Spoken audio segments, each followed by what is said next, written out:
Subhanallah,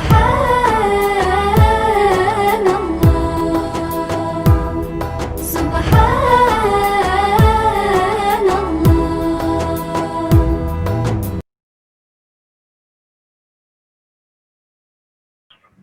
Oke, kita mulai ya. Bismillahirrahmanirrahim. Assalamualaikum warahmatullahi wabarakatuh.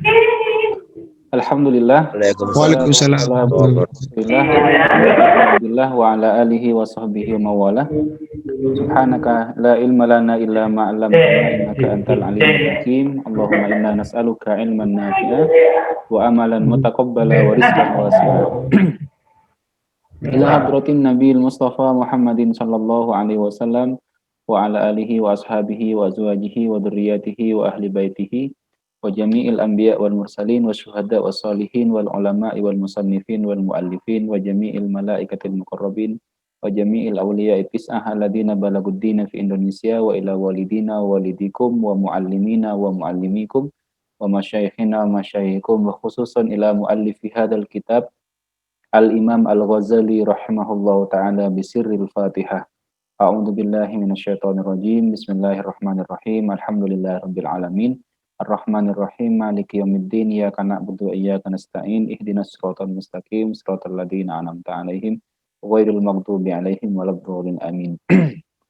Alhamdulillah qala al-musannif rahimahullahu ta'ala wa nafa'ana bihi wa bi'ulumihi wa amaddana bi asrarihi fid dharain. Amin. Kita lanjutkan pasal ini ya tentang ruh ya. Kemarin kita membahas bahwa hakikat hati itu atau ruh ya yang dimaksud Imam Ghazali itu adalah bahwa tidak banyak diterangkan di Al-Quran ya. Hanya yang paling banyak adalah ayat wa yas'alunaka 'anir ruh qulir ruhu min amri rabbi. Mereka bertanya kepada Nabi Muhammad tentang ruh, maka jawablah wahai Muhammad, ruh itu termasuk urusan Tuhanku yaitu Allah. Jadi ruh itu adalah termasuk alamul amri kemarin ya. Alamul amri itu alam wewenangnya Allah ya. Ada dua alam, ada alam makhluk, ada alam wewenangnya Allah. Tetapi ruh itu juga makhluk ya, tetapi tidak berbentuk fisik ya karena tidak kelihatan. Kemudian kita lanjut waqad dhanna ba'duhum ini ya. Waqad dhanna ba'duhum annar ruha qadimun. Wa qad dhanna ba'duhum annar ruha qadimun.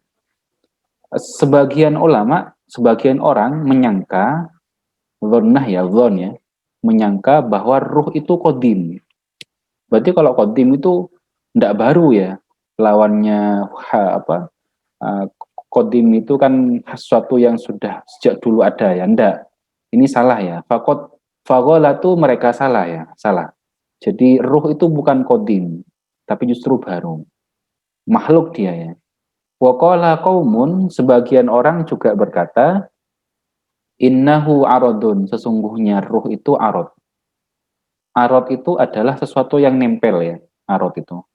Kalau jauhar itu inti, kalau arad itu yang nempel. Contohnya ganteng, terus indah, kemudian sehat, kemudian cakep, itu nempel arot gitu ya. Dia bukan aslinya, dia nempel pada barang tertentu ya. Oh ini lezat, kemudian enak, itu sifat ya. Arot itu sifat, dia nempel pada sesuatu yang asli. Jadi ada yang bilang bahwa ruh itu arot katanya, sesuatu yang nempel. Faghalatu itu salah juga, mereka salah. Li'annal arad, karena arad itu, karena sifat itu ya, layakumu binafsihi, dia tidak bisa berdiri sendiri. Kayak tadi itu cakep, kemudian enak, asin, kemudian sakit. Itu tidak bisa berdiri sendiri. Wa yakunu tabi'an liwairi, dia ngikut, nempel pada yang lain. Jadi dia itu nempel pada yang lainnya. Maka tidak pas kalau dibilang arad ya. Farruhu huwa aslubni Adam. Bahkan ruh itu adalah asalnya manusia. Aslubni Adam, asalnya manusia. Jadi ruh itu justru intinya, kalau ruhnya dicabut kan hilang semuanya. Siapa misalkan yang sudah meninggal, misalkan siapa Saddam Hussein ya, presiden Irak. Ruhnya kan diambil, dicabut, maka fisiknya hilang semuanya. Gagah beraninya, gantengnya hilang akhirnya. Kenapa? Karena yang asli sudah diambil. Yang nempel-nempel akhirnya hilang semuanya. Ibarat gantungan itu loh. Ibarat orang kamu jemur, kalau kalau kawatnya kamu ambil, maka hanger-hangernya semuanya sudah ikut jatuh juga. Itu yang namanya arot. Sedangkan roh itu bukan arot, tapi asalnya yang ditempeli bahkan. Makanya roh itu hakikat. Ngopeni roh itu sama dengan ngopeni inti kehidupan. Ngeramut roh itu sama dengan ngeramut inti kehidupan. Karena roh itu kalau diambil maka hilang semuanya. Kemudian farruh was itu ya. Jadi yang lain tuh ikut. Fakaifa yakunu aradun, maka bagaimana mungkin ruh dikatakan sifat sedangkan dia itu adalah yang ditempeli bahkan. Wa qala qaumun, ada yang juga bilang sekelompok orang, innahu jismun. Sesungguhnya ruh itu katanya jasad, jisim. Ruh itu katanya berbentuk fisik. Fagolatu ini salah. Kenapa li'annal jismah yakbalu al-qismah. Karena jisim itu, jasad itu bisa dibagi. Misalkan ya, tubuh bagian atas, ada tangan, itu dibagi. Tapi kalau ruh enggak ada. Ruh di sebelah mana aja kita enggak tahu. Ruh itu apakah ada di kepala saja? Enggak kelihatan soalnya. Makanya bukan jasad namanya. Farruhu alladhi sammainahu kolban. Katanya Imam Ghazali, ruh itu yang saya maksud dengan hati. Jadi hati itu yang abstrak gitu ya. Wa huwa mahallu ma'rifatillah, hati itu adalah tempatnya kenal pada Allah. Ketempatnya wadah mengenal pada Allah. Wadah ma'rifatullah, itu hati. Maka agar hati kita itu bisa ma'rifat pada Allah, bisa kenal pada Allah, maka pastikan hatinya itu dibersihkan. Dibersihkan terus, ibarat Imam Ghazali itu mengumpamakan hati itu seperti cermin. Kalau cerminnya itu kotor, banyak maksiatnya, kan kalau berbuat maksiat itu hatinya kan hitam satu, maksiat lagi hitam lagi. Nanti kalau banyak, dia itu buram, cerminnya buram. Kalau sudah buram, maka dia untuk memantulkan cahaya ndak bisa. Memantulkan cahaya ndak bisa. Bahkan ndak hanya itu. Kamu saja mau ngajak pakai pakai kaca yang buram itu ndak bisa. Ndak bisa mengenali diri kalian yang asli akhirnya. Kenapa? Karena kacanya soalnya kotor. Cerminnya kotor, hatinya kotor soalnya. Makanya eh, apa? Itu akhirnya bisa membuat orang itu tidak kenal dirinya. Kenapa? Karena hatinya yang merupakan cermin itu sudah tidak bisa dibuat ngaca untuk mengenali dirinya. Gimana solusinya kalau sudah kacanya kotor, kalau sudah cerminnya banyak dengan debunya? Imam Ghazali itu di kitab Minhajul Abidin memberikan solusi untuk membersihkan kaca yang kotor itu dengan taubat. Taubat yang banyak, istighfar yang banyak. Syarat yang paling utama adalah taubat dan istighfar. Sehingga nanti hatinya itu bersih dulu baru kemudian diisi dengan ibadah-ibadah yang lain. Kalau tidak dimulai dengan taubat tidak bisa. Wala aradu bal wajin wala laisa bijismin wa arad wala arad. Ruh itu bukan jasad juga bukan sifat ya. Bal huwa min jinsil malaikah, tapi bahkan ruh itu termasuk jenisnya malaikat. Ada sejenis cahaya tadi itu ya. Karena malaikat itu kan dari nur. Sedangkan hati itu ada jenis cahayanya. Makanya tadi saya bilang hatinya itu harus sering-sering dibersihkan. Kalau tidak bersih nanti kotor, kalau sudah kotor itu jangankan kenal Allah. Kenal diri kita itu sudah tidak bisa. Ibarat kita mau ngaca itu loh. Kacanya kotor, kita tidak bisa melihat apakah di sini masih ada bekas hitamnya atau enggak. Sehingga kita tidak bisa menghapus kalau wajah kita itu kotor, tidak bisa. Kenapa? Karena kaca yang dibuat kita pakai bercermin itu kotor soalnya. Nah, kita kalau hati kotor itu tidak bisa mengenali kita apakah kita ini banyak dosanya ataukah kita itu banyak kekurangannya, tidak bisa, akhirnya tidak bisa kenal. Katanya Imam Ghazali, bagaimana mungkin akhirnya kenal Allah kalau kenal dirinya sendiri aja tidak bisa. Kenapa? Alat untuk berkenalan saja sudah kotor. Hati yang merupakan mahallu ma'rifatillah itu sudah kotor soalnya. Nah, cara membersihkannya dengan banyak berbuat apa? Dengan banyak baca istighfar dan banyak sholat taubat, sehingga benar-benar apa? Merasa bersalah kepada Allah dan minta ampun pada Allah Subhanahu wa taala. Jadi itu. Kemudian lanjutannya wa ma'rifatur ruhi so'batun jiddan. Uh, mengenal ruh itu susah sekali. Ini katanya Imam Ghazali loh ya, yang Imam Ghazali ini yang sudah ahlinya. Beliau bilang wa ma'rifatur ruhi so'batun jiddan. Mengenali ruh itu susah sekali. Li'annahu lam yarid fid dini tariqun ila ma'rifatihi. Karena di dalam agama itu tidak ada jalan untuk kenal pada ruh itu yang sebenarnya ya. Tidak ada jalan untuk mengenali ruh yang sebenarnya.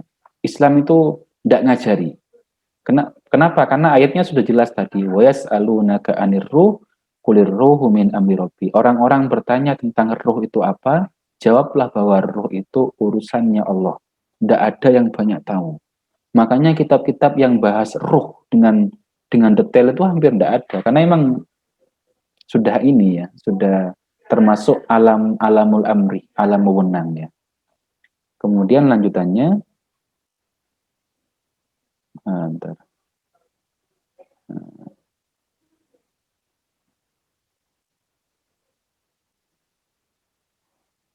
Li'annahu la hajata fid dini la ma'rifatihi. Karena di dalam agama itu tidak terlalu butuh sebenarnya untuk kenal ruh ya. Beda dengan hati ya nanti. Ini ada perbedaan sebenarnya. Li'anna ad-dina huwal mujahadah. Karena agama itu adalah mujahadah ya, perjuangan. Agama itu adalah perjuangan. Wal ma'rifatu alamatul hidayah. Sedangkan kenal, ma'rifat itu adalah indikator hidayah. Tandanya dapat hidayah. Jadi gini maksudnya ya, bahwa tugas kita itu di dalam beragama adalah berjuang, bermujahadah. Bermujahadah beribadah, bermujahadah melakukan perintah Allah, bermujahadah meninggalkan larangannya Allah, bermujahadah melawan nafsu, bermujahadah melawan setan, bermujahadah melawan hal-hal yang tidak baik. Itu namanya mujahadah. Nanti hadiahnya adalah dapat hidayah yang berupa makrifat dan kenal pada Allah. Jadi ma'rifatullah itu adalah hadiah, hasil ya. Hadiah yang diberikan Allah atas jerih payah kita bermujahadah, merawat hati kita, melawan hawa nafsu, melawan gangguan setan dan lain-lain. Nanti dikasih hadiah yang berupa hidayah, yang berupa ma'rifatullah itu tadi. Kama qala subhanahu wa ta'ala, sebagaimana Allah berfirman, kama qala subhanahu wa ta'ala, sebagaimana Allah berfirman, walladzina jahadu fina lanahdiyannahum subulana. Ini firman-Nya Allah ya. Surah Al-Ankabut ayat 69. Walladzina, dan orang-orang jahadu fina yang berjuang keras ya. Jahadu itu berjuang keras, mengerahkan seluruh potensinya ya. Jadi yang dimaksud dengan jihad. Nah, ini kan akhir-akhir ini sedang jihad sedang viral ya, hayya 'alal jihad itu. Jahadu itu adalah berjihad, mengerahkan seluruh potensi yang Allah berikan pada kita yang berupa fisik, berupa hati, berupa otak, untuk beribadah kepada Allah, untuk mengikuti perintahnya Allah, untuk meninggalkan larangannya Allah, untuk melawan rintangan-rintangannya yang berupa hawa nafsu, berupa setan. Itu kalau sudah bermujahadah, berjihad, fina di jalan Allah itu, maka balasannya adalah lanahdiyannahum subulana. Maka sungguh kami akan berikan petunjuk kepada mereka jalannya. Ini rumus ya, Allah tidak akan pernah berdusta. Orang yang berjuang sama dengan dapat hidayah, dapat jalan terbaik, dapat solusi ya. Ini jawabannya itu yang Allah pilih di ayat ini, lanahdiyannahum itu ada lam taukid, kemudian lanahdiyannahum ada nun taukid, sakilah ya, ada nun taukid ya. Jadi ada dua penegasan di sini, bahwa orang yang berjuang pasti Allah kasih petunjuk jalannya.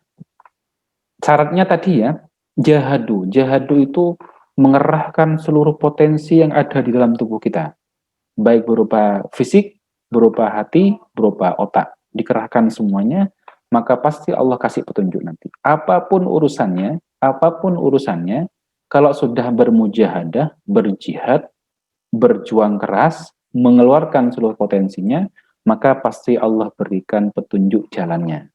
Gitu ya. Jadi kalau kalian sudah merasa sudah berjuang tapi belum dapat petunjuk, belum dapat jalan keluar, maka bisa jadi belum jahadu yang sebenarnya, belum berjihad yang sebenarnya. Kenapa? Karena seharusnya kalau sudah berjihad yang sebenarnya, Allah kasih petunjuk jalan yang terbaik. Itu rumusnya dan Allah pasti jawab.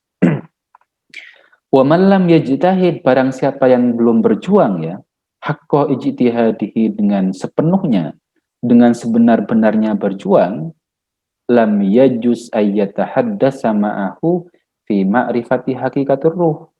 Ndak boleh, lam yajuz ndak boleh ayyatahaddasa, ngomong, membahas, diskusi ma'ahu beserta orang tadi itu fi ma'rifati hakikatur ruh ya, membahas tentang makrifat, mengenal hakikat ruh. Orang kalau belum bermujahadah mau ngomong tentang ruh, ya tidak usah ngomong aja. Kenapa? Dia belum berjuang. Terutama berjuang melawan nafsu ya. Sedangkan nafsu itu adalah rintangan-rintangan yang mengganggu ruh tadi itu. Kalau kok bisa dia ngomong ruh, dia aja belum berjihad, belum bermujahadah, belum berjuang melawan nafsu. Nafsunya ngajak makan, dia langsung makan saja. Nafsunya ngajak main PS, dia langsung main PS saja. Nafsunya ngajak tidur, dia langsung tidur aja sepuasnya. Tidak ada proses perjuangan untuk menolak. Jadi belum ada mujahadahnya, kok belum ada mujahadah apapun kok mau ngomong tentang ruh, ini nanti diketawain. Jadi begitu ya. Wa awwalu usil mujahadah, adapun awal pondasi mujahadah ya. Usil mujahadah itu pondasi ya. Awal pondasi mujahadah, ini penting ya. Kita kan tadi dibimbing sama Imam Ghazali itu, kita itu tidak bisa kenal ruh dengan sebenarnya. Yang kita bisa lakukan adalah bermujahadah di dalam agama Islam ya. Nah, awal pondasi mujahadah itu adalah anta arifa askarol kolbi. Kamu kenali tentara hati. Jadi ini khasnya Imam Ghazali ya. Bahwa hati itu adalah raja, raja itu punya tentara. Jadi kalau kamu mau berperang, mau berjuang, harus kenal dulu dengan tentara yang kamu miliki itu. Tentara hati itu ya. Jadi nanti kita akan bahas tentang tentara hati itu. Katanya Imam Ghazali itu, pondasi berjuang, sebelum berjuang, wajib pertama harus kenal tentara-tentara yang dimiliki oleh hati.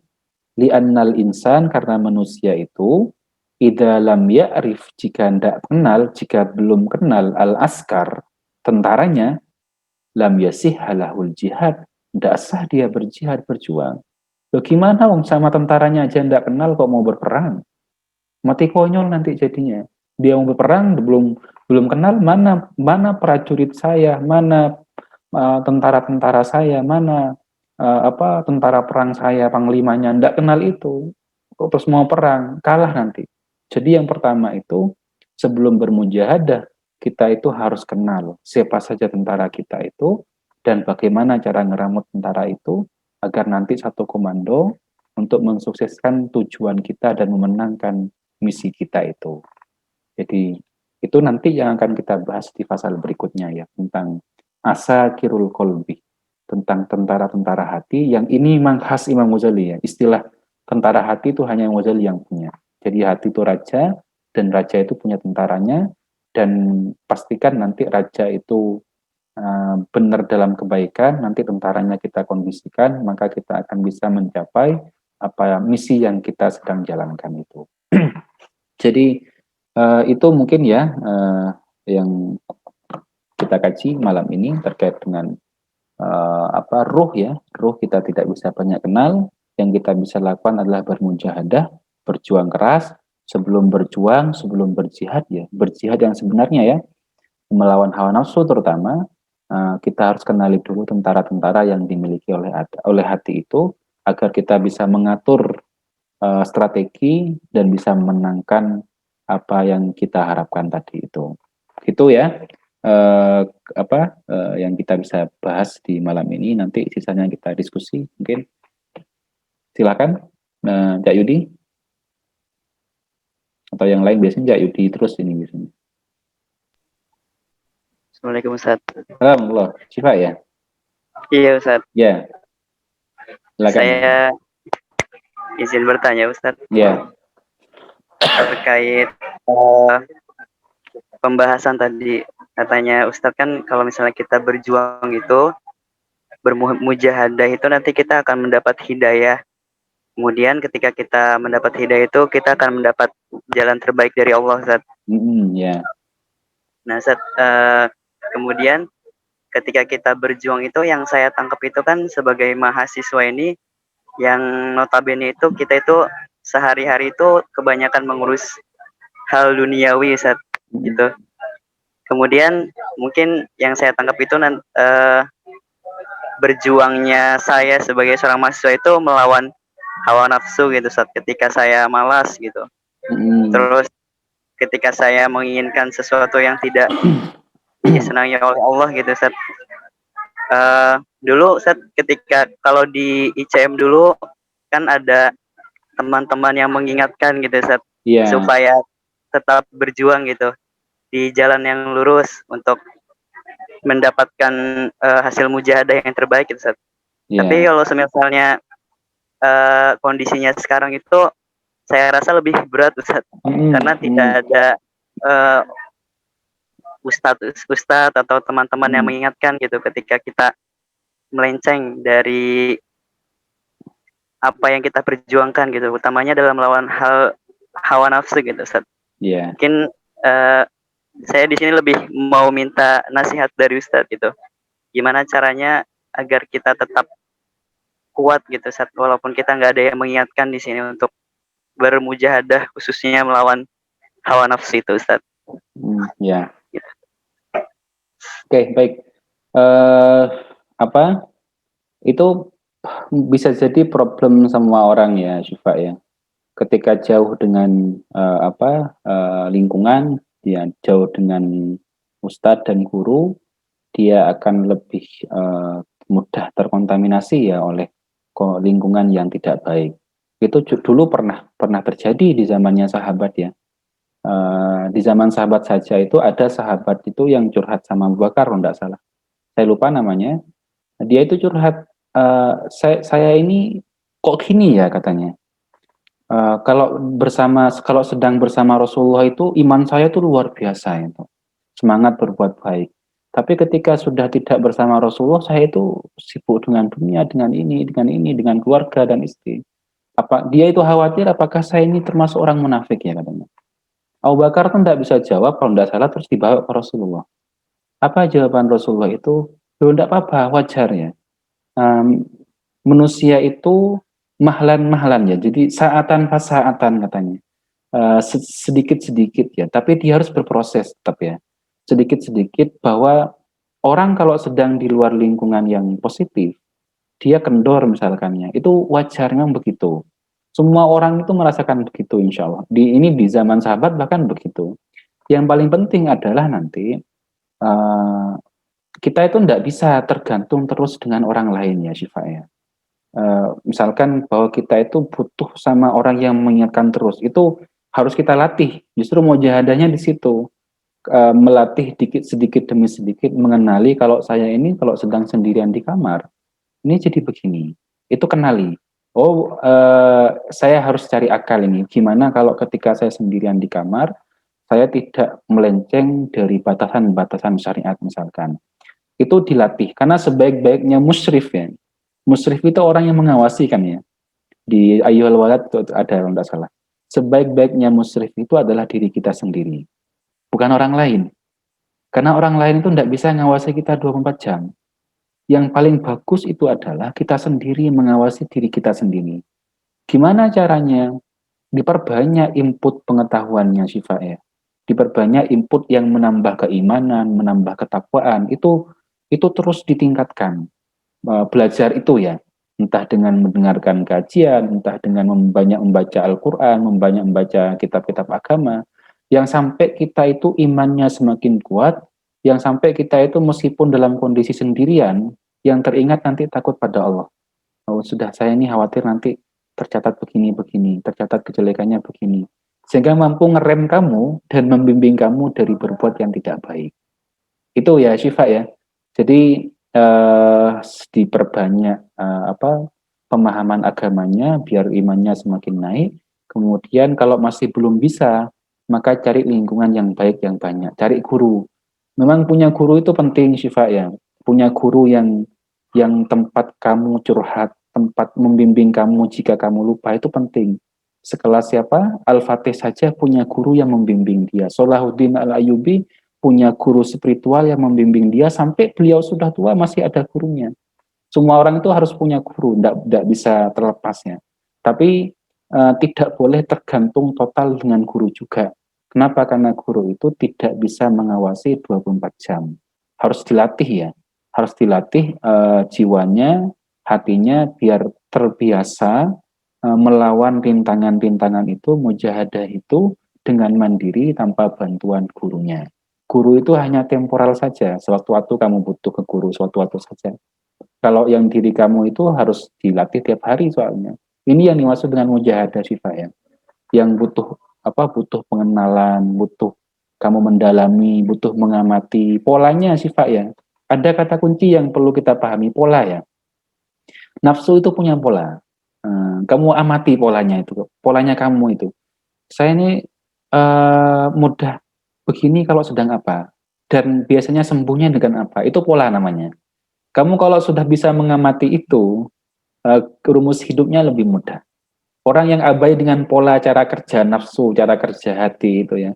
Kalau abai dengan itu, sering kalah dengan nafsu akhirnya.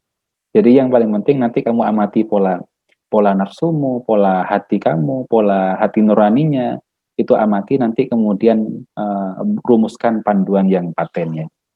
Gitu Syifa ya. Iya, Ustaz. Paham, Ya, Ustaz. Insyaallah, semoga Ustaz. ini, semoga Jazakallah, Ustaz. ya lebih ini lebih mudah membimbing ya, lebih mudah membimbing kamu Syifa ya, biar lebih baik secara kemandirian menjaga kualitas diri ya Syifa ya. Oke gitu. Yang lain? Iya, insyaallah, Ustaz. Syukur, Ustaz. Ada lagi yang lain?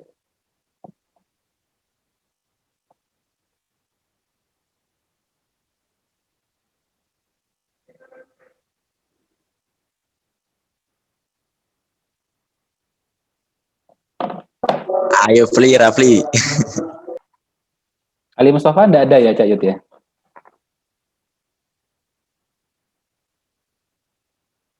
Tumben enggak kelihatan Ali Mustafa.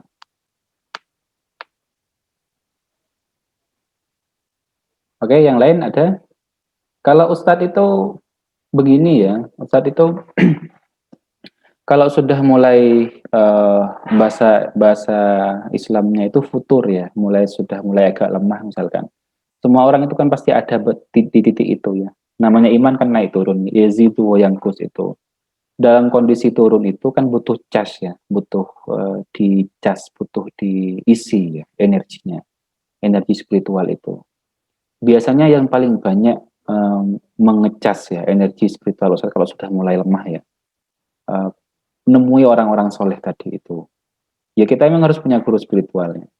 Makanya bahasa bahasa Islam itu tentang hati itu, wadawa qalbin tadi itu, bahwa obat hati itu ada 5. Yang pertama adalah baca Quran angan-angan dengan maknanya itu. Yang terakhir kan wong kang soleh kumpulono, berkumpul dengan orang-orang soleh. Orang soleh itu punya energi soalnya. Kamu kalau kumpul dengan orang baik, berkumpul dengan ulama, itu ada energi yang ini, yang nular, ngecas, ngecas tanpa sadar kadang ya. Kadang tanpa ngomong saja, ngelihat wajahnya itu sudah nularkan energi yang luar biasa, nambah semangat ya. Itu bedanya orang baik dengan orang biasa, bedanya orang ahli akhirat dengan orang ahli dunia. Orang kalau ahli akhirat itu melihat wajahnya saja itu sudah terasa ini ada magnet luar biasa yang membuat dia itu semakin semangat untuk beribadah dan ingat pada Allah. Itu kalau saat begitu ya cara ngecasnya. Kalau tidak bisa ketemu secara fisik, saya cari di YouTube. Dulu itu Ustadz yang paling suka itu dengan Habib Munzir ya. Habib Munzir itu almarhum ya, almarhum lah. Habib Munzir pendiri Majelis Rasulullah itu. Kalau melihat beliau itu saat ini apa? Kadang pengen nangis, kadang pengen. Jadi semangat ininya luar biasa. Itu energi yang dimiliki oleh orang soleh. Jadi kalau sudah merasa kendor, itu yang Ustadz pahami dalam diri Ustadz ya. Tiap orang kadang berbeda. Ada yang polanya itu cara ngecasnya ada dengan cara ngaji. Saya kalau ngaji ini energi saya bertambah, ya sudah lakukan itu. Tiap orang itu beda. Itu yang saya bilang tadi itu, kenali pola hidupmu, apa yang membuat turun semangat, apa yang bisa membuat naik semangat, posternya itu, dan lakukan itu nanti. Ke orang kalau tidak punya pola ini, rumit nanti. Kenapa? Tidak kenal dirinya sendiri soalnya. Dah itu, ada lagi pertanyaan?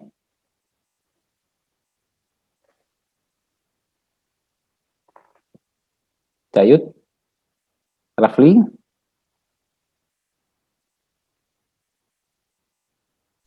Oh, Yudi aja, Ustaz. Nah, Biasanya Mas Yudi dulu, Ustaz. iya, dia Yang sepuh. biasanya banyak tanya biasanya. Oke, Ustaz. Saya nggak mau ngulang ke yang sepuh, Ustaz. Tadi. Iya, iya, benar. Kualat nanti ngelangkai yang sepuh. Ayo, Jayud. Tanya apa ini? Tidak mau dilangkahi katanya kamu. Sudah tenang saya. Saya melihat anak-anak ini ngaji tenang saya. Alhamdulillah. Alhamdulillah. Saya. Sudah adem sendiri ya. Masya Allah. Adem rasanya. Iya. Terus kumpul berarti ini masuk obat hati yang kelima sudah. Wong kang soleh kumpulono. Kumpul sama orang soleh jadi obat sendiri ini. Alhamdulillah ya. Sudah ya, kalau tidak ada mungkin kita selesaikan. Kalau nggak ada pertanyaan. Ayo, Rek. Tanya, Rek. Ini nanti kita bahas di minggu berikutnya baru pasukan hati ya. Nanti kita kenali siapa aja pasukannya, tentaranya, panglimanya siapa nanti. Kita kenali biar berperang nanti tidak mudah kalah.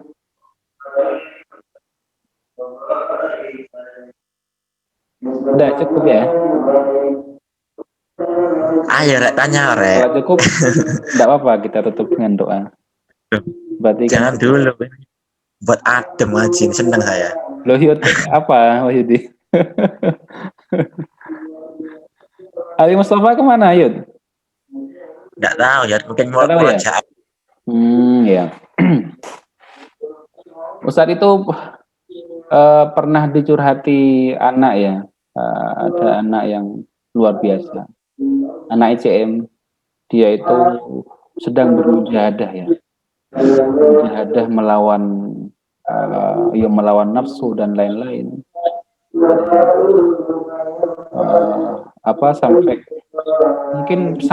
Bisa jadi sampai pada titik bosan hidup ya.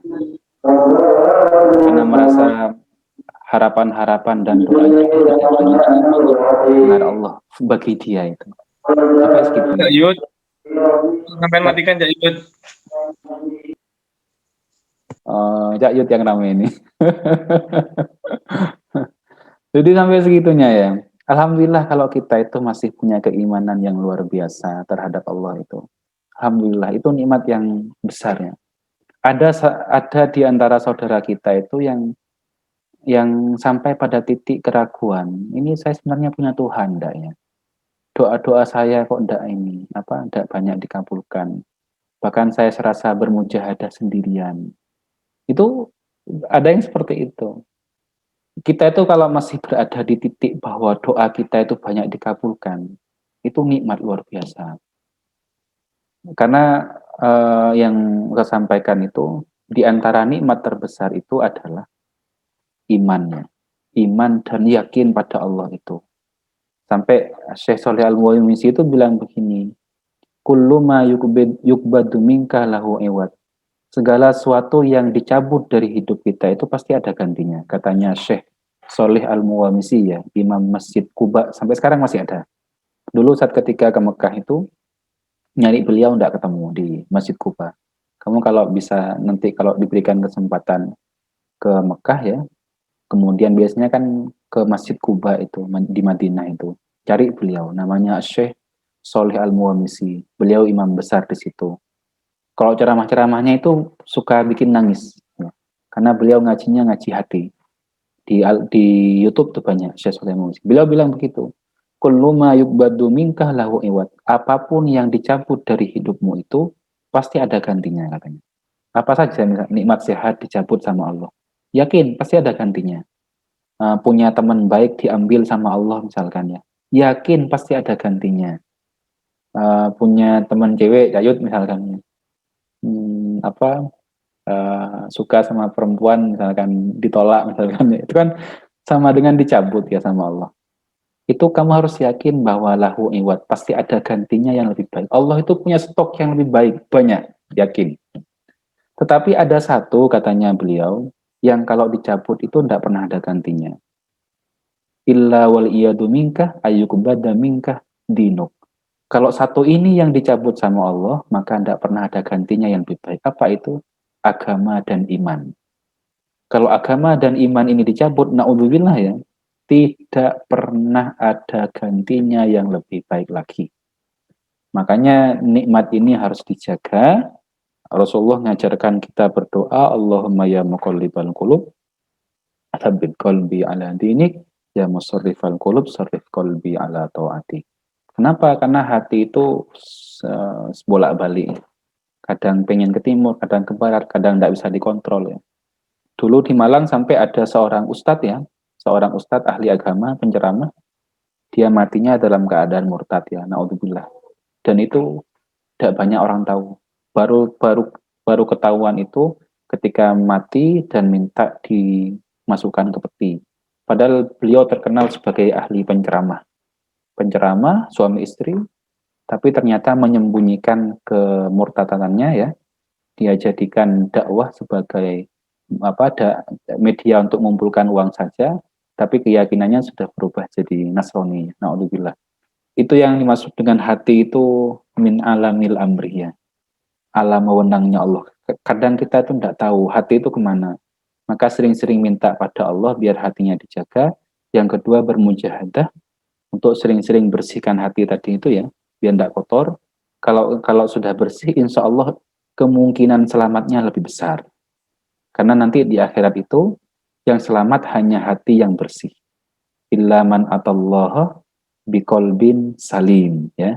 Nanti yang di akhirat itu yang hanya selamat itu adalah orang yang menghadap Allah membawa hati yang salim.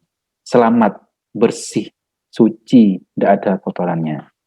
Tidak ada kotoran riyaknya, tidak ada kotoran syiriknya, tidak ada kotoran ujubnya, tidak ada kotoran dengkinya, dan lain-lain. Hanya itu yang nanti selamat yang menghadap Allah. Gitu ya. Oh, ini ada Mutta OPTK. Ini Ali Mustafa sudah mulai datang. Kayaknya. Oke, silakan. Ada ini? Ada yang mau didiskusikan? Ini siapa? Ali Mustafa ya? OPTK ini.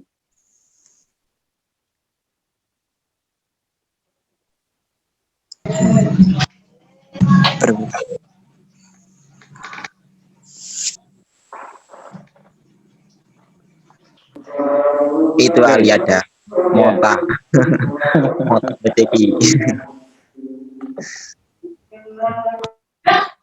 Gimana? Ada yang mau disampaikan? Permisi Ustaz, saya ingin menyampaikan Kak. Nih, siapa ini? Anggoro Ustaz. Oh iya, Anggoro. Saya ingin bertanya seperti ini Ustaz. Ya. Pada zaman dahulu penemu handphone Ustaz, penemu handphone. Zaman dahulu kan itu belum canggih Ustaz. Iya. Tapi ya itu bisa tahu bahwa dua batang besi kan, yang pencipta sama buat yang namanya. Nanti kamu ke sana, kamu saya kasih tahu lewat besi ini, HP ini. Itu kok bisa, Dad? Sedangkan pada zaman sekarang itu masih belum ada orang bisa menemukan hal yang unik seperti itu, Dad. Apakah dulu itu ada ngasih tahu atau istilah dewa bergemuruh seperti itu, Dad? Itu siapa itu? Anggoro. Yang bahas besi itu, yang dua orang itu.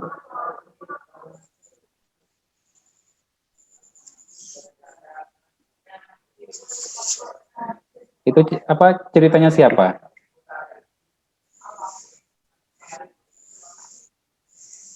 Mana Anggoro? Saya di chat saja Ustaz. Ini isinya saya kurang baik Ustaz. Saya Oh ngetik iya, dulu Ustaz. oh iya, iya.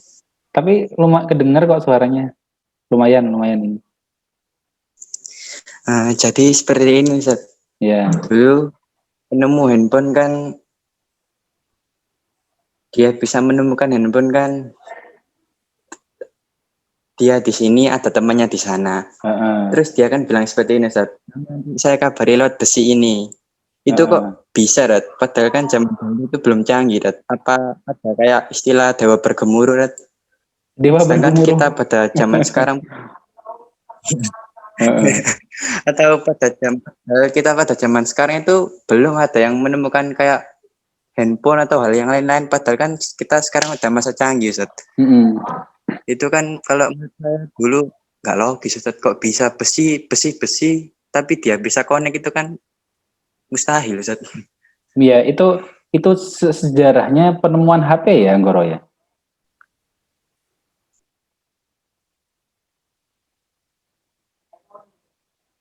Anggoro, itu yang kamu ceritakan itu emang sejarahnya Iya, penemuan Ustaz. HP.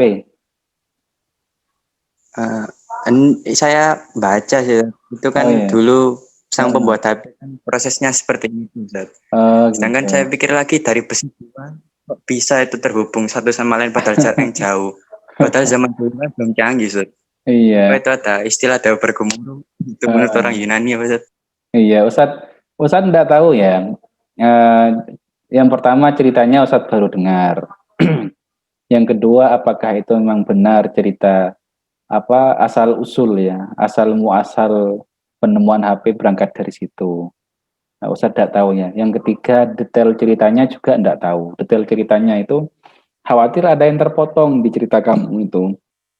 Sehingga cerita kamu itu apakah benar bermuatan ilmiah full, bermuatan science full, atau apakah bermuatan mitos ya? Karena emang Yunani kuno itu memang tidak lepas dari mitos ya.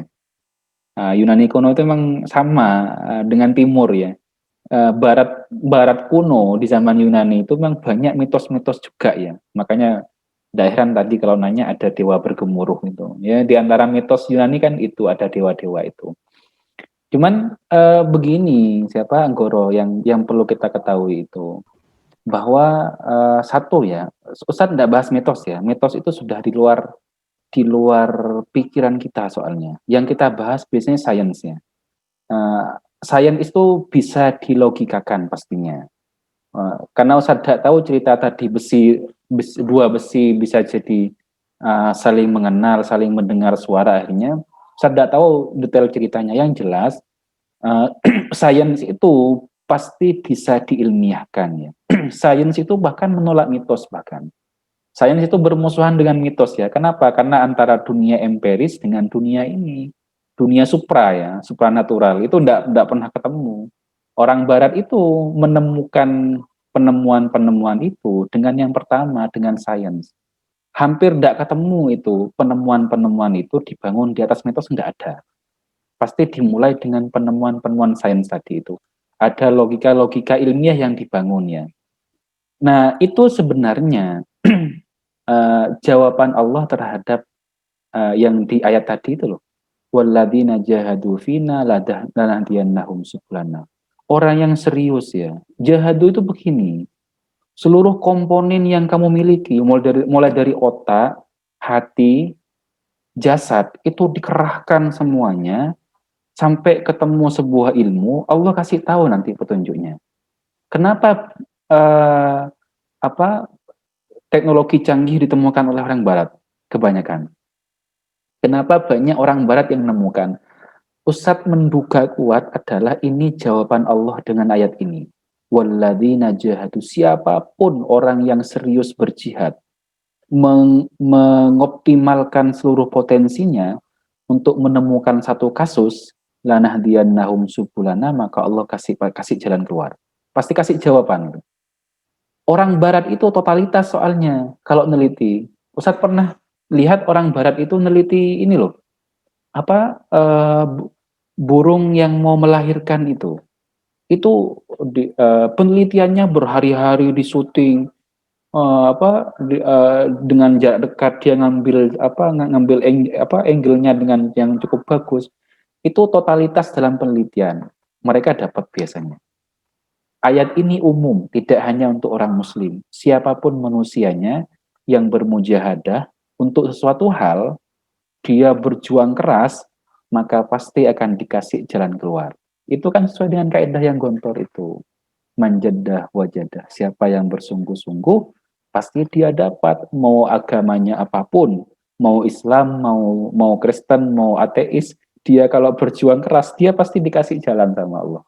Kenapa? Karena balasan dari perjuangannya tadi itu. Begitu ya Anggoro ya, Ustadz mohon maaf enggak tahu detail soal ceritanya tadi itu. Yang jelas penemuan itu biasanya dibangun di atas sains. Sains itu dibangun di atas logika. Logika itu musuhan besar dengan yang namanya mitos ya. Jadi mitos-mitosnya Ustadz tidak tahu, termasuk dewa apa tadi itu? Dewa bergemuruh itu Ustadz tidak tahu itu. Gitu ya Anggoro ya. Assalamualaikum. Saya mau tanya Ustaz. Ya, Rafli. Tanya saya. Rafli dulu. Oh, yang sepuh dulu aja Ustaz. Yang sepuh saya ngalah Ustaz. Oke Ustaz, ngapunten saya ngalah. Saya tanya cuma sederhana sih, sederhana aja. Oh iya. Saya sering ditanya teman-teman, sering ditanya apa itu? Ya teman-teman lah. Islam itu lahirnya kapan? Itu. Nah, ya saya jawab Islam itu lahirnya ya setelah diutusnya Nabi Muhammad. Tapi sejak dulu Islam ada. Sejak zamannya Nabi Adam itu Islam. Kalau nggak Islam berarti otomatis Adam kan bukan. Kalau nggak Islam kan otomatis dia neraka. Kalau saya gini, apakah saya benar ya jawabnya Ustaz? Iya. Takut salah saya. Ya sudah benar. Islam itu mulai sejak Nabi Adam, tapi namanya berbeda. Tapi hakikatnya sama. Karena agamanya itu substansinya sama, semuanya adalah Islam, tetapi namanya berbeda. Baru dikenal dengan Hanifan Musliman itu di zamannya Nabi Ibrahim kalau tidak salah. Hanifan, agama yang Hanif dan Muslim itu mulai sejak Nabi Ibrahim. Itu yang kemudian dijuluki bapak para nabi dan bapaknya agama Samawi ya. Agama Samawi itu kan 3. Ada Islam, Nasrani, Yahudi. Itu agama Samawi. Jadi ya menurut saya sih benar-benar saja yang dikatakan Wahyudi, bahwa agama Islam itu ada sejak Nabi Adam justru. Dan Nabi Adam sudah agamanya sudah Islam. Sejak manusia diciptakan pertama kali itu adalah sudah Islam.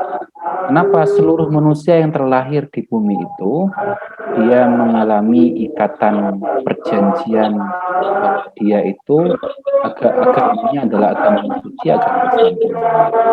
Nah, gimana di Al-Quran itu saya lupa itu. Bahwa semua jiwa yang lahir itu memang semuanya sudah agamanya Islam, fitrah semuanya ya. Dan nanti lingkungan yang buat dia berubah. Yuhawidanihi wa yumajjisan. Orang tuanya yang membuat dia beragama Yahudi ataupun Majusi. Gitu. Itu ya dia, sudah benar kok. Insya Allah. Kalau Cak Yud itu sudah pasti benar. Ya, makasih ya. Karena sudah paling ini, paling senior. Ya, Rafli. Saya mau tertarik ke pertanyaan Anggoro tadi Ustaz, terkait ayat tersebut. Saya mau tanya 2 Ustaz. Pertama tadi kan lemah dia 6 subulana. Itu kan ada apa? Domirna kita, berarti kan bukan Allah saja yang menunjukkan, berarti ada perantara lain. Kemudian subulana itu kan berarti jalan-jalan yang diridhoi Allah, tentunya kan Ustaz. Tetapi kan kalau misalnya orang-orang yang barat tadi kan ateis Ustaz, apakah juga termasuk dalam subulana tadi mereka itu? Ustaz, itu yang pertama. Kemudian saya ingat kaidah al-ajru bi qadri ta'ab. Pahala itu sesuai dengan kepayahan atau kebanyakan apa ya? Ya, tergantung kecapean dalam beribadah. Ya. Itu gimana taatnya itu dalam hal fisik atau ilmu? Soalnya kadang-kadang itu ada misalnya ngapunten kiai atau alim itu nggih jarang ibadah. Jadi terlihat jarang ibadah tetapi diilmoni Ustaz, mesti gimana ya, beda kayak orang awam kan ibadah terus, kalau kiai itu jarang salat sunnah, alasannya ada ilmunya gini. Nah, taatnya itu yang utama taat dalam hal keilmuan atau dalam hal fisik? Ya, Ustaz, itu aja dua. Yang pertama itu tadi terkait orang-orang ateis ya, yang apa, walladzina jahadu fina lanahdiyannahum subulana. Lanahdiyannahum itu kalau berurusan dengan hidayah ya, hidayah nunnya kami itu murni Allah ya. Tapi nunnya li ta'zim. Nunnya li ta'zim ya, kan banyak Allah menyebut dengan na ya, nahnu ya. Kok kami, padahal Allah sendiri ya li ta'zim. Sama dengan kalau kita pidato itu kami ya, padahal sendirian, itu li ta'zim saja. Kalau urusan hidayah itu kan urusan prerogatif Allah ya. Tidak ada campur tangan dari orang lain. Maka itu murni Allah yang memberikan petunjuk ya.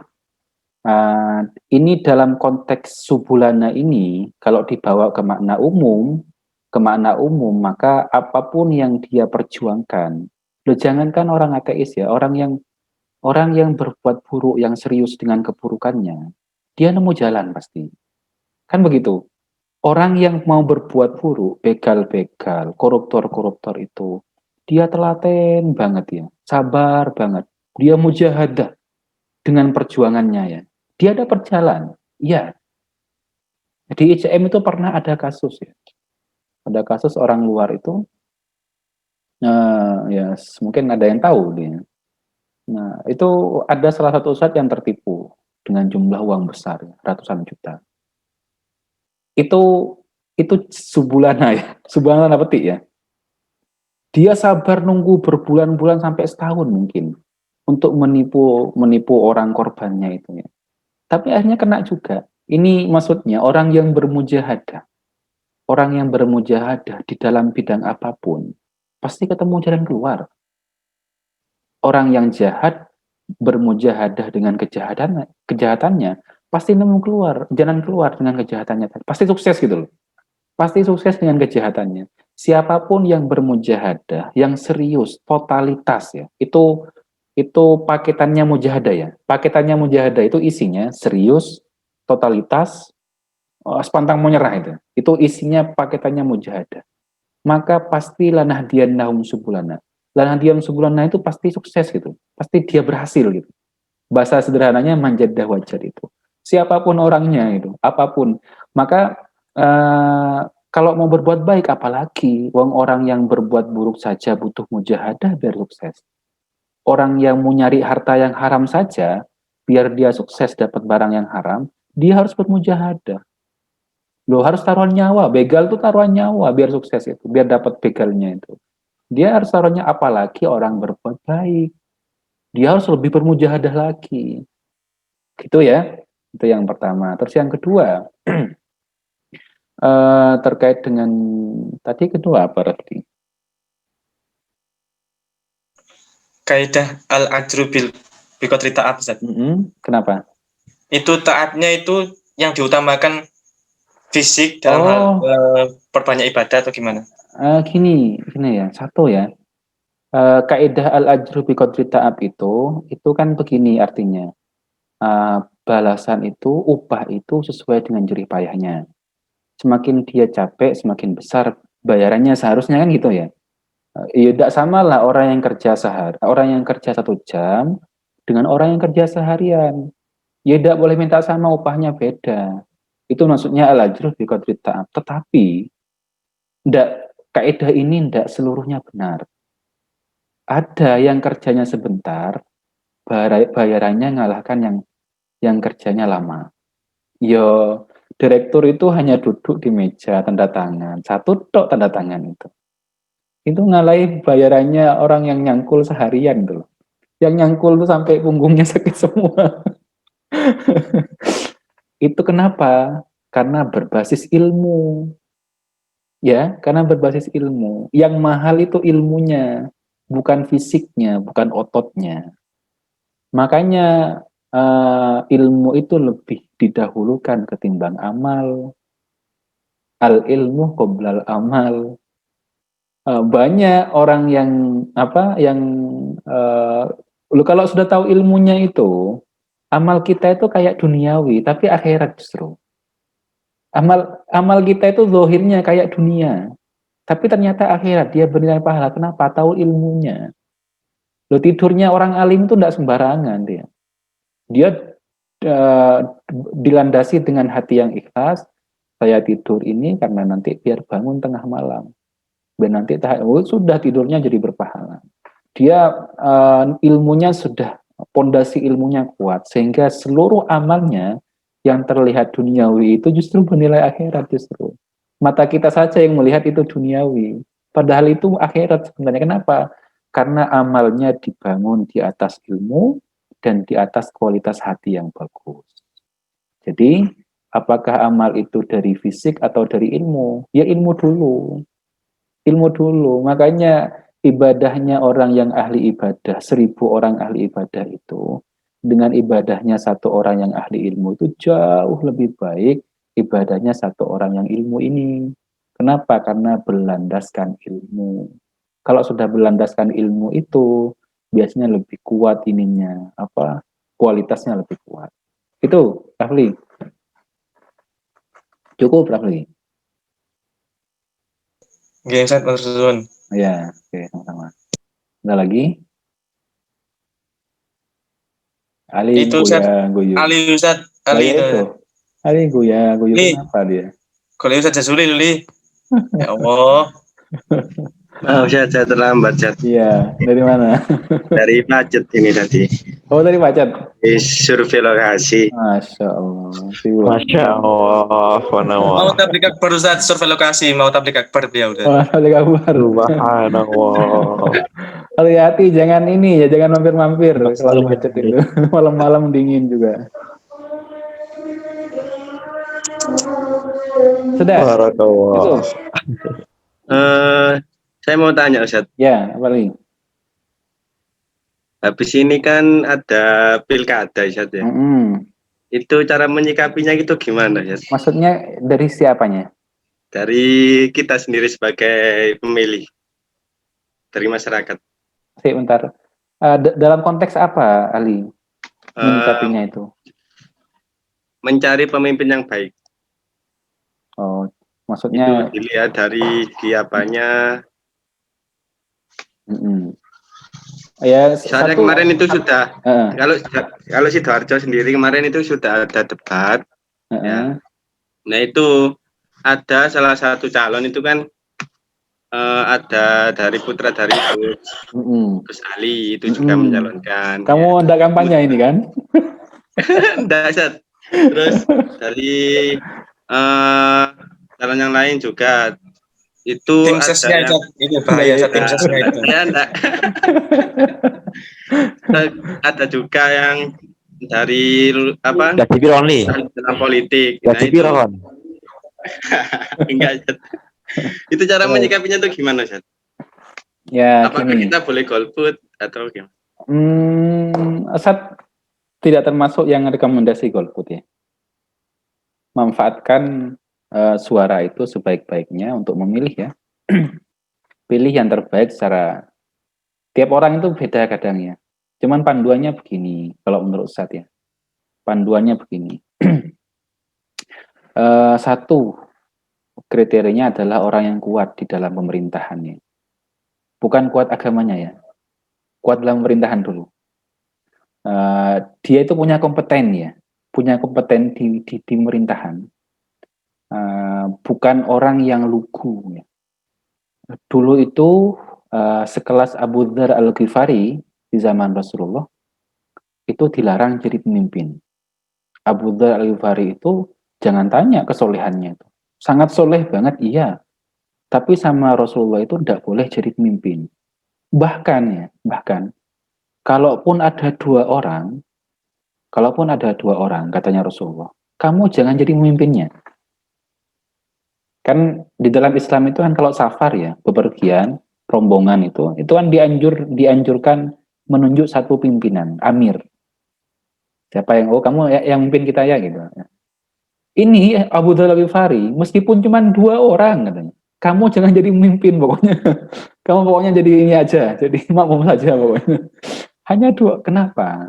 Abu Dzar Al-Ghifari itu orangnya yang Ustaz pahami ya.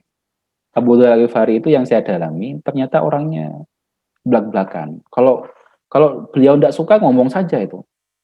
Contohnya ketika beliau awal masuk Islam, beliau langsung teriak, asyhadu alla ilaha illallah. Padahal masih awal-awal Islam itu. Teriak, langsung digebuki sama orang-orang Quraisy itu. Digebuki, sudah bonyok semua. Setelah itu teriak lagi, asyhadu alla ilaha. Kurang strategisnya kurang. Mungkin begitu ya. Ini kurang pas. Iya bener sih bener. Lantang iya, cuman tidak cerdas mungkin gitu. Tidak cerdas, tidak pas jadi pemimpin. Kalau bisa ya tadi itu ya kriterianya dia mumpuni di bidangnya ya. Dia jadi bupati, dia punya rekod yang bagus enggak untuk memimpin kabupatennya. Kalau memang bagus silakan. Yang kemudian ya empat sifatnya Nabi, kepemimpinan Nabi itu kalau bisa siddiq ya, amanah, tabligh, fatonah. Siddiq jujur, amanah, fatonah cerdas ya. Kita harus punya pemimpin yang cerdas, memang iya ya. Kita harus punya pemimpin yang cerdas. Kemudian tabligh dan menyampaikan yang baik dan benar. Yang terakhir, Ustaz sederhanakan lagi ya. 2 poin penting seperti doanya Rasulullah yang sering didoakan. Allahumma la taj'alid dunya akbaru hammina. Ya Allah, jangan jadikan dunia sebagai puncak obsesiku. Wala mablagha ilmina, dan jangan jadikan dunia sebagai puncak pengetahuanku. Wala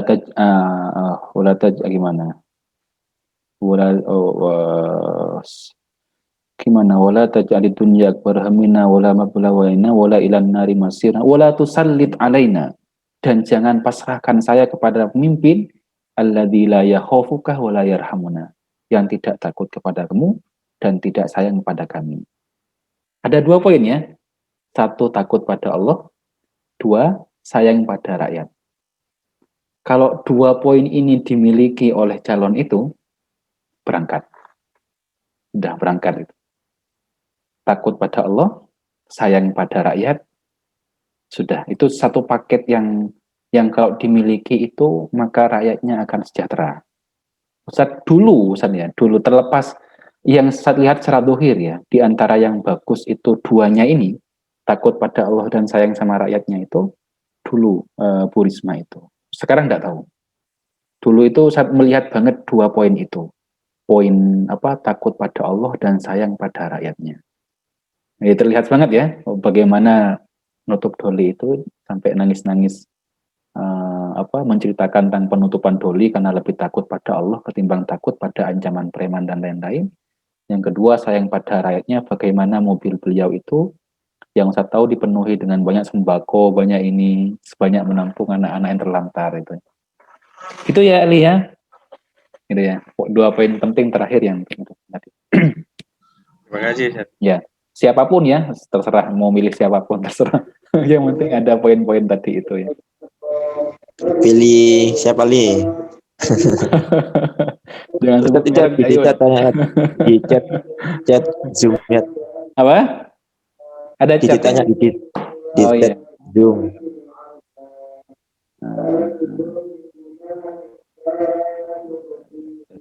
Oke, ada yang mengatakan kiamat itu tidak sampai 1500 Hijriah, sedangkan sekarang sudah 1442, 43, kurang lebih 60 lagi, Bu. Berarti Ustaz, jika seorang yang tidak kesampaian untuk memiliki pasangan hidup, apakah itu juga disebut jihad? Ada jasa kurang mendukung berasal gitu. Apakah seorang yang tidak kesampaian untuk memiliki pasangan hidup, apakah itu juga disebut jihad? Jihadnya di mananya? Gini maksudnya. Saya tidak paham maksudnya. Ya, jihad itu begini. Apa yang sudah dia lakukan, ya, apa yang sudah dia lakukan untuk meraih apa yang dia inginkan, baru ada jawaban dia jihadnya. Apa yang sudah dia lakukan sebenarnya? Karena jihad itu mengerahkan seluruh apa yang Allah berikan pada dia itu dipakai untuk memperjuangkan itu. ya fisiknya, ya otaknya, hatinya dipakai total untuk memperjuangkan dan mendapatkan itu namanya jihad. Kamu mengerahkan tenaga serius banget, totalitas nyari ilmu, itu namanya jihad dalam mencari ilmu. Kemudian Syifa misalnya tadi itu, dia berjuang keras misalkan di kampusnya untuk menahan nafsu dari ini, itu namanya jihad di kampus agar tetap menjadi orang baik. Jadi jihad itu nanti banyak macamnya ya, banyak macamnya dan tidak perlu dimasukkan di dalam teks adzan ya, dalam jihad itu tidak perlu. Ya, cukup kalian berjuang ya jihad dalam segala bentuk apapun ya. Wahyudi misalkan ya, berusaha untuk menjual bawang misalkan ya. Menjual bawang bertonton misalkan. Dia kerahkan seluruh kecerdasannya, dia kerahkan seluruh strateginya, itu namanya jihad mencari nafkah yang halal. Itu ya, yang dilihat adalah ya kiamat misalkan 1500 Hijriah, kiamat katanya tadi, katanya Didit itu. Belum sempat nikah misalkan ya. Dia apakah masuk jihad? Ya lihat saja perjuangan dia. Dia berjuang enggak? Kalau belum ya sudah. Cuman pertanyaannya itu 1500 Hijriah udah kiamat sudah usah direken menurut saya. Karena kiamat sudah berapa kali tertunda ya kalau menuruti itu. Mulai tahun berapa itu? Panitia kiamat itu gagal terus. Tapi benar nggak itu tadi set? Kenapa? Hadisnya benar nggak? Sahih nggak? Yang mana? Hadis kan saya pernah dengar juga hadis itu, hadis yang menjelaskan umur umat Islam. Oh, kalau umur umat Islam iya, kisaran 60 sampai 70 tahun iya sahih. Tapi kalau kiamat ndak ada. Ndak ada yang menjelaskan kiamat dengan tahun itu ndak ada. Rasulullah sendiri ndak tahu kapan kiamat. Maka kalau ada yang bilang kiamat tahun berapa, tahun sekian itu ndak ada. Ndak usah percaya, fokus saja ibadah menurut saya. Ndak usah mikir. Terus yang dimaksud dengan umurnya gimana ya? Umur umat Islam ya? Umur rata-rata. 1500. Rata-rata umurnya umat Islam itu, rata-rata umurnya umat Muslim itu adalah umatnya Nabi Muhammad itu kisaran 60 sampai 70 tahun. Rata-rata ya. Jadi tidak ada yang umurnya itu sampai 200, 300 itu tidak ada.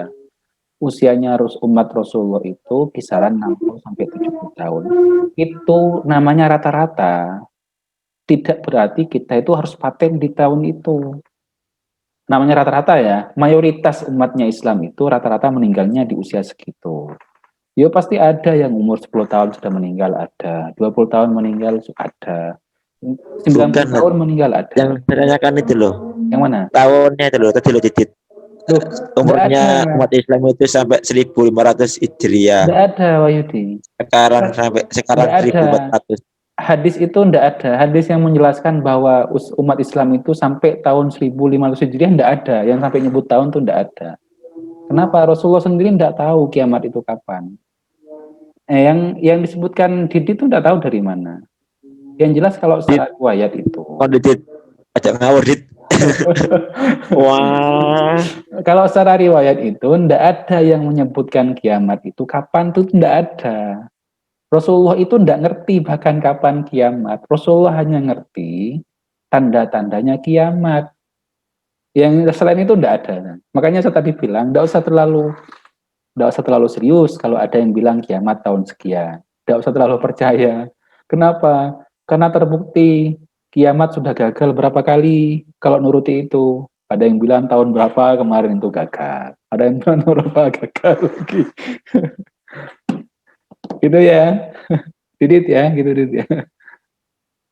Jadi jihad itu adalah dilihat dari apa yang dia lakukan.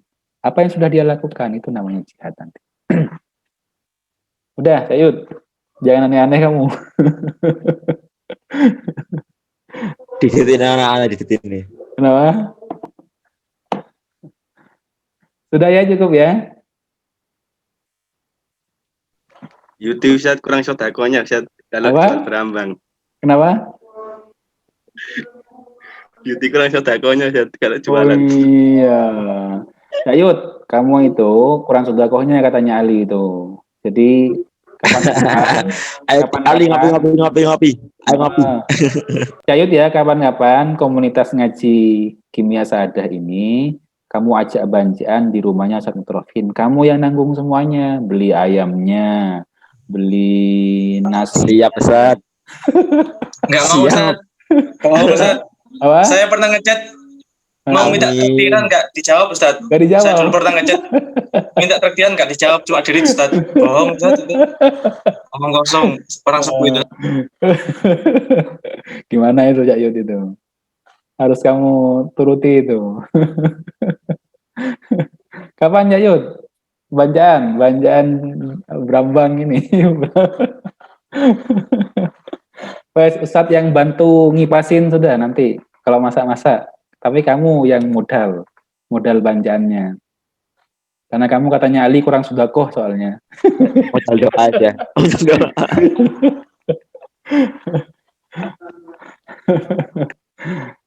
Sudah ya cukup ya. Alhamdulillah. Dek, kita lanjutkan minggu depan insya Allah. Gitu ya, semoga kita dapat barokahnya ngaji, barokahnya Imam Ghazali, barokahnya Kimia Syahadah. Semoga dengan barokahnya ngaji ini kita semuanya disehatkan oleh Allah ya, disehatkan zahir dan batin, kemudian diselamatkan dari segala wabah, fitnah dan musibah dunia ya.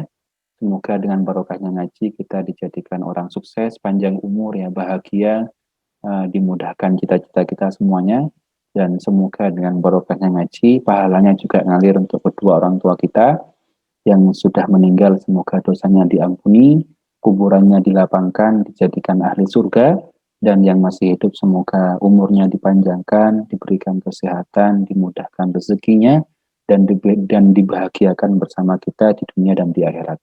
Ala hadiniyah wa ala kulli niyatin sholihah wa ila hadratin Nabi Mustafa Muhammadin sallallahu alaihi wasallam bisiril Fatihah.